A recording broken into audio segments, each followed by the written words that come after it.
Na kulturni praznik je v Ljudskem vrtu gostovala ekipa Kopra in Maribor je kulturno pokazal, kako se igra fuzbal na sveti travi našega stadiona. Izid 2-0 je bil glede na vse, kar smo videli, celo nizek, pa vendar izjemna in zaslužena zmaga naših pubecev v tekmi s Koprčani. Tu so najzanimivejši trenutki tega obračuna.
Upravo to što sam govorio poslije celja, umjetnički dojam je bio dobar, ali nisam bio zadovoljan rezultatom. Danas i jedno i drugo ostaje žao što možda nije sa većim brojem golova završilo u mreži Kopra, ali ok, ostali smo nešto i za sljedeću utakmicu. Čestitke velikim igračima, momcima mislim da su odigrali jednu fenomenalnu utakmicu, taktički dobru, bili smo pod realno pritiskom i tabele i toga da nismo velike utakmice pobijedili ni jednu. Pokazali smo jedan novi karakter i nešto dobro što nas čeka u budućnosti.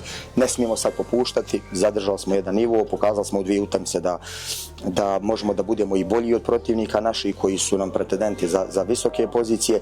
It was a great game for us, for all the team. I think we deserve it. We deserve it from what we did against Seli. We didn't have what we deserve, to be honest, but we keep going. We keep going. We train hard. All the week was perfect. The training was very intense. All of people was very focused of what we did on the training. Then the result is it cannot be the opposite of what we did today. That's why I said congratulations to the team and we deserve it.